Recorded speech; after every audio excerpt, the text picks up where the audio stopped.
Hello everyone, welcome to my channel. You're watching English with Shweta. I hope you're doing very well. पिछली video में हमने सीखा था कि इंग्लिश में हम अपनी पसंद के बारे में किस तरह से बात कर सकते हैं, like how to express our like in English in different ways. आज की इस वीडियो में हम सीखेंगे कि हम अपनी नापसंद यानी डिसलाइक को किस तरह से एक्सप्रेस करें। नॉर्मली जब भी हमें कोई चीज़ पसंद नहीं आती है तो इंग्लिश में हम कहते हैं आई डोंट लाइक इट और आई hate it, I dislike it, but there are numerous ways to express our dislike in English in a very innovative and creative way. To learn those creative English expressions, phrases, continue watching this video. तो चलिए सीखते हैं हमारे इन useful English phrases को जो हमारी help करेंगे to express are dislikes. इनको मैंने इंग्लिश सेंटेंसेस में एग्जाम्पल्स में यूज़ किया है। इसकी वजह से हमें समझने में आसानी होगी कि इनको किस तरह से हमारी कॉन्वर्सेशंस में यूज़ करना है। For example, I can stand waiting in long lines. इस सेंटेंस का मतलब है कि मुझे लॉन्ग लाइन्स में वेट करना बिल्कुल पसंद नहीं है। I hate it, I dislike it. तो बजाय कहने की I dislike it, I don't like it, आप बोल सकते हैं I can stand it. I can stand waiting in long lines. Then we have my sister detest getting up early, यानी मेरी बहन को सुबह जल्दी उठना पसंद नहीं है। माई sister detest getting up early. She can't put up with cigarette smoke, यानी उसे सिगरेट का धुआं, स्मोक से परेशानी है, वो उसे पसंद नहीं करती है। She can't put up with cigarette smoke. Jeetu minds taking the bus. Mind का मतलब होता है कि परेशानी होना, दिक्कत होना, ठीक है। तो जीतू को बस लेना पसंद नहीं है, उसे उससे दिक्कत होती है। सो बजाय कहने के Jitu dislike taking the bus और Jeetu hates taking the bus, you can say Jitu minds taking the bus. Okay. Next we have Nora dislikes homework, यानी नोरा को होमवर्क पसंद नहीं है। Nora dislikes homework.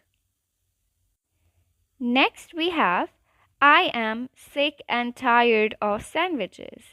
यहाँ पर आप sick and tired को अलग अलग भी यूज़ कर सकते हैं, जैसे कि I am sick of sandwiches या फिर I am tired of sandwiches, या दोनों को एक साथ भी, जैसे कि मैंने इस सेंटेंस में यूज़ किया है I am sick and tired of sandwiches।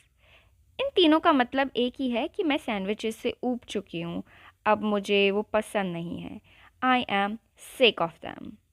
Next we have Priya is fed up with her old car.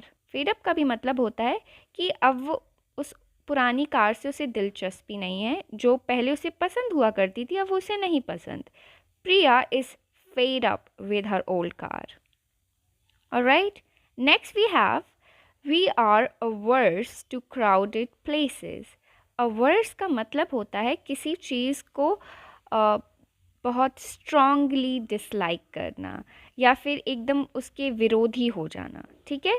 So we are averse to crowded places का मतलब है कि हमें भीड़ वाली जगह बिल्कुल भी पसंद नहीं है।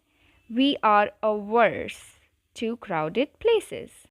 Next we have Ronaldo is not fussy about airports.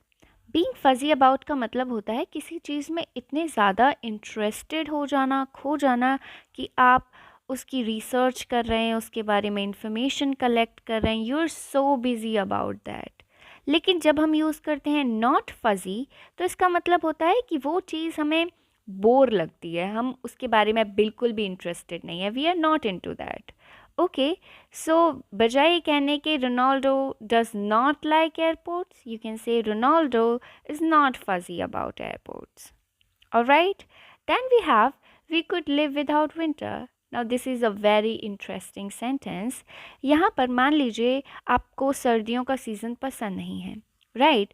तो बजाय ये कहने की we do not like winter, you can say we could live without winter, यानी हम सर्दियों के बिना भी रह सकते हैं। अब इसका मतलब ये नहीं है we can live without winter for real, but it's just an expression to show a dislike towards the season. चलिए देखते हैं कुछ और सेंटेंसेस को। The traffic in this city makes me sick. Makes me sick का मतलब होता है अनॉय करना, परेशान करना, अपसेट कर देना, जो चीज़ आपको पसंद नहीं है। The traffic in this city makes me sick, यानी इस शहर में जो ट्रैफिक है इससे मुझे परेशानी होती है, मुझे बिल्कुल पसंद नहीं। It makes me sick. Politicians get on my nerves. Gate on my nerves का मतलब होता है कि इरिटेट करना, गुस्सा दिला देना, ठीक है, अपसेट कर देना। So politicians get on my nerves, यानी मुझे पॉलिटिशियन से बहुत ज़्यादा नफ़रत है, वो मुझे अपसेट कर देते हैं। Okay, next we have barking dogs bug me, या फिर बार्किंग डॉग्स अनॉय मी, यानी जब कुत्ते भौंक रहे होते हैं, लाइक दे आर बार्किंग, तो इससे मुझे बहुत परेशानी होती है। बग मी या अनॉय मी का मतलब होता है वही इरिटेट कर देना, ठीक है, यू जस्ट गेट अपसेट, ये आपको ईजिली गुस्सा दिलाने वाली हरकतें हैं। Okay, next we have Priya's cooking doesn't do it. Doesn't do it का मतलब होता है, इट्स लाइक अ स्लैंग, जिसका मतलब है कि जो खाना बनाती है वो अच्छा नहीं होता, यानी उसमें कोई मैजिक नहीं होता है। You just do not like it, you are not fond of her cooking. So Priya's cooking doesn't do it, it means you do not like Priya's cooking. The sentence in the next slide we have plastic furniture is not my taste. Not my taste यानी मेरी पसंद का नहीं है। Plastic furniture मुझे पसंद नहीं है। Plastic furniture is not my taste. Then we have abstract art leaves me cold. Leaves me cold का मतलब होता है जो चीज़ आपको अमेज ना कर पाए, एक्साइट ना कर पाए, which is quite boring. So leaves me cold. इसका उल्टा होता है लीव्स मी वार्म, मतलब जो चीज़ आपको बहुत ज़्यादा इंटरेस्टेड लगती है, you are excited about it, you are interested, so leaves me warm. लेकिन जब आप डिसलाइक शो करना चाहते हैं, say leaves me cold. Okay, then we have living in this city is not my cup of tea. इसका मतलब होता है कि इस शहर में रहना मेरे बस की बात नहीं है। It's not my cup of T. I cannot live in this city. Maybe I just hate it, I dislike it. So, say, living in this city is not my cup of tea.